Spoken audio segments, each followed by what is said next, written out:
Бармысың қызық, соңғы уақыттарда бір топтама жасасам деп жүрген болатын. Сонымен топтаманы бастап, осы жақында алғашқы бұйымдарды жасап көрдім. В общем, менің негізгі қағидатым былай. Әлемнің жасап жатқан бұйымдарының бәрін қарап шықтым. Соның ішінде маған ерекше әсер еткен мына американдық индеецтердің жұмыстары. Мына Индиядағы, ана тұрған Жапонияның кейбір зергерлерінің, көне зергерлерінің жасаған жұмыстарын қарап, соның бәрін салғастырып, өзіміздің қазақтың қорғандардың ішінен табылған дүниелердің барлығын қарап отырып, мынандай ойға келдім.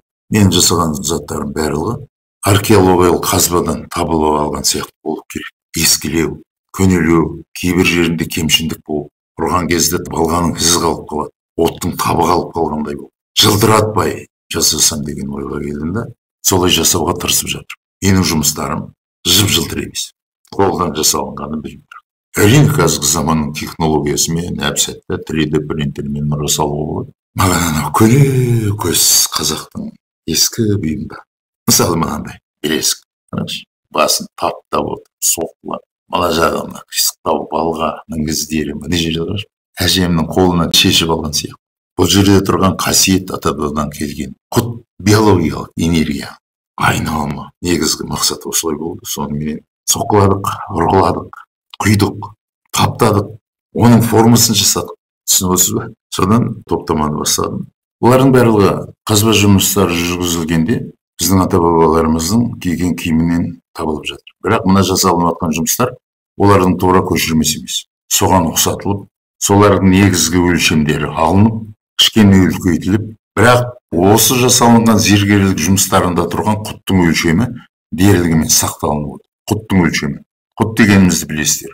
Ол биологиялық энергия. Оның кейін қуат деген бар, физикалық әлем. Бұны шатыстырмау керек. Біз адам болып қаламыз десек, құт пен қуаттың мөлшерін теңестіруіміз керек. Өлшемі жағынан біркелкі болып тұтасу керек. Бірақ есіңізде болсын, бірде-бір энергия тірі әлемді жасай алмайды. Энергияның барлығы біз үшін көмекші құрал. Мына тұрған адам үшін, мына тұрған жануар үшін, мына тұрған табиғат үшін. Мейлі физикалық болсын, мейлі өзінің болмысынан шығып жатқан құт болсын. Құтты тастам деп ойлаушы болдым. Жеке дара алып, адамның болмысында құттан басқа толып жатқан неше түрлі алапат күштер орналасқан. Соның біреуі құт. Бұл жерде бір айтатын былай. Қазақтың дүниетанымында еріктің басы, арқардың басы ас ретінде тартылмайды. Неге десең, ерік киелі жануарлардың біріне есептелінеді. Қазақта е деген бар, кие деген бар. Кие жануар бейнесінде. Е адам бейнесінде көрінеді. Бұл сөздің айырмашылығы сода. Е мен киенің. Бұлар киелі жануарлар. Бұны белгілі бір сәттерде атуға да болмайды. Тұқымың тұздай кетіп қалуы мүмкін. Айырылып қаласың бала шағаң. Міне осындай киелі дүние. Соны жасаған кезде мына тұрған көріп ма? Геометриялық денелерді. Қазақша геометрияны қалай айтатын білесіздер ғой? Есеп, қисап деп сөйлейді ғой қазақ. Есебі арифметика, қисабы геометрия. Мына жерде есептеліп отырып тұрып, қисап жасалынған. Екіншісі мынандай сурет. Осыны таңғаларлық. Бұл жердегі жаңағы көптеген заттар орнында қалынды деп отырған себебім былай. Мынау тұмар сол. Осылардың барлығының ерекшелігі есептелініп отырып жасалып. Оригиналға ұқсамайды. Заңдылықтары қалдырылып. Мың рез өлшеп, бір рез жасалып. Бірақ таза күмістен жасалынған. Атам қазақ күмісті өте қадірлеген. Күмістің жанында жалмауыздар әлемінің болмайтынын жақсы біледі. Албастылар әлемінің болмайтынын жақсы біледі. Жалмауыздар әлемі, албастылар әлемі, жындар әлемі деп отырғанын екенін білесіздер ме? Қазіргі заманның бактериялары, вирустары, микробтар болмайтынын білген. Үшіншісі мынандай жүрекшенің ішінде, табиғаттың ортасында. Еріктің мына мүйізінің санына байланысты, иіріміне байланысты, киелінің киелісі деп есептеген. Кейде мына тұрған мүйіздің иірілімен санаған. Бұғыныкінде солай. Бір заманда Иранның ба корольдігін сол келген кезде осы қазақ даласында тұңғыш рет осындай ел атып алған кезінде мәз болып қуанған. Мүйізінің санын есептеп жіберіп, менің осындай аталарымнан, осындай менің тұқымымда болған адамдардың атып алған киелі аңдарының ішіндегі мүйізін санағандағы ең көп менікі болып тұр. Мәз болған. Өгзелердің корольдерінің айтып жүрген сөз. Падишахтар. Ал қазақ бұны жақсы білген. Түсінесіздер ме? Сондықтан қазақ бұндай бұйымдарды балаларының басына жасап қойып, бастарына жастанған. Өздерінің мына тұрған жерде бізде алай десе, алайдың ішінде кеуде бар десе, кеуденің ішінде көкірек, көкіректің ішінде көкей бар дейтін болатын болса, қазақ көкейінен сөйлейтін болатын болса, көкей тұсынан тура мына жерге тағады. Кейде алқымына тағады, алқымына. Неге десең, бұл жерде алты алаштың нүктелері орналасқан. Сол тұстарға қояды. Егер ол алқа болатын болса, егер ол тұмар болатын болса, түсінесіз ғой, қандай дүние екенін. Одан кейінгісі мынау атын құралай деп қойдым. Тәкаппар, өзіне өзі сенетін кері жануар. Мына тұрған денесіндегі иірімдер барлығы біздің болмысымызда жүріп бара жатқан құттың иірімдері. Енді мынау төрттаған киелі жануар, еріктің ұрғашысы, табиғаттың еркесі, жылдамдықтың белгісі, сұлулықтың арқауы, ерік тыншып, қимылсыз табиғаттың ортасында жатыр. Енді осылар адамның бойында қалай көрінеді? Мынандай ақ, кеудеде тұрса. Жаңағылардың үлкендігі мынандай ақ, кеудеге салатын болса. Әжептәуір салмақ, күмістен жасалған. Міне осындай 5 топтама. Кейбір ерекшеліктерін айтып шықтым. Тағы бір айта кететін мынандай. Бұл заттардың барлығын топтама ретінде рамаға салып тұрып, төргеделіп қоюға болады. Себебі мен әр бұйымды жасағанда қазақтың дүниетанымның заңдылықтарын орынына қойып отырып жасайтын. Яғни күміс алынып, сүтке салынып, болашақта сатып алатын адамға арналған денсаулығы туралы, бала шағасы туралы, өмір туралы заңда сызылған бәйт айтылып барып, содан кейін барып алынып, отқа қойылып барып, соғыла бастайды, құйыла бастайды. Жалпы қазақ білген заңдылықтардың барлығының, зергерлік өнерге тиесілі заңдылықтардың барлығы қолданылады. Мынау білезікті жаңа алғашқыда көрсеттім. Толық білезік. Әркімнің білегінің жаңа өлшемін айтатын болса, сол білекке арнап жасап береміз. Мынау ол да тұйық білезік, бірақ думалақ емес, пышақ алынып тасталған. Мына жерде мына балғаның соққан іздеріне дейін тұр. Міне осындай білезіктер.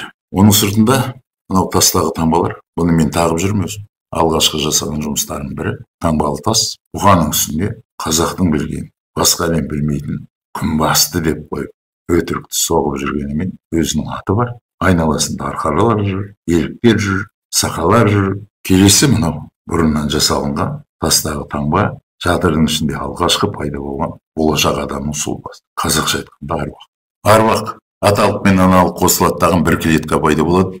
Сол алғашқы клеткаға ғылым зигота деп ат қойған. Қазақ алғашқы өзінің мына жердегі шырақ арқылы көрген кезде оған аруақ деп қойған. Аруақ. Осы жалғыз клетка мына тұрған қағанақ-сағанақ құрсақтың ішінде алғашқы орналасады тағын, содан кейін барады тағын. Тырс еткізіп, алғашқы өзінің көшірмесін жасайды. Екеу, үшеу, төртеу прогрессивті түрде өсіп, күндердің күнінде сені мені мына тұрған табиғат толық жасайды. Мынау ғана оригинал. Қалғанның бәрі осының көшірмесі. Аруақ әруақтан баса ешқандай жұмыс өз орнымен орындалмайды. Яғни біздің аруағымыз өмірде бар.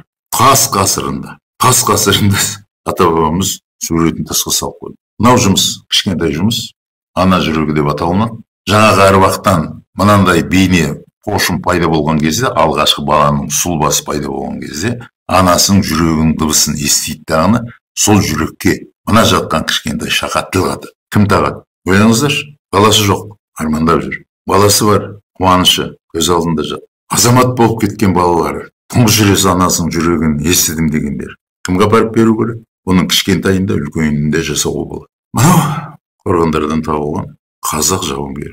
Ана жерде жазып қойған сақ жауынгері, түркінің жауынгері деп. Осы қазақ деген сөзді қазақ айта алмай қалған. Или біреулер айтқызбай қойған. Аттың үстінде еле тартып тұрып, қарсыласын сарт еткізіп, садақтың оғын жіберіп, жүйткіп бара жатқан қазақтың азаматы. Қай ғасырдікі, қай қорғаннан табылды. Бірақ атаң қазақ алтынменен аптап, күміспенен қаптап жасап кеткен. Бірақ тура оның көшірмесі емес. Соған ұқсатылып жасалған дүние. Айырмашылығы жермен. Бірақ өлшемдері сақталған. Қазақ жасаған бұйымдардың ішінде қалай құтты салып кеткен белгілі бір заңдылықтар. Ол үшін отыруың керек, есептеуің керек, соңғы түсінуің керек. Келесі бақ құсы. Әлемдік дүниетанымда бақ құсы деп отырған қазақтың дүниетанымының түсінігін феникс дейді. Күлге аунап, отқа оранып, қайтадан орнынан тұратын құс. Көкейге тағылады, тағдырың жазымыш-озымыш, тауқымет талайым басыңызға түсіп жүрген кезде кеудеңізге, көкейіңізге тағып, есіңізден кетпейді. Тілгездің болатыны, соқ сөздің болатыны, қарғыс деген жаман дұғалардың болатыны, дуалаудың болатынын есіңізге салып тұрады. Өзінің болмысындағы құт арқылы сырттан келген, лағанат атқан дүниетанымдық түсініктердің бәрінен қорғаумен қоса, сенің болмысыңда жүріп атқан ден, биологиялық процестегі жалмауыздар әлемінің, жындар әлемінің, албасталар әлемінің жіберіп жатқан жамандықты бойына сіңіріп алады да қарайып кетеді. Міне осындай бұйымдар күмістен жасалған, таза күмістен жасалған, қолмен соғылған. Қолдан шыққан қуат, қолдан шыққан құт бар. Теңестірілген, бәйт айтылған, бұйымдар сатылымға шықты. Хабарласыңыздар. Келесі топтамаларды ұмытпай күтіп жүріңіздер. Өркендей береміз, көбейте береміз. Әзірге сау болыңыз.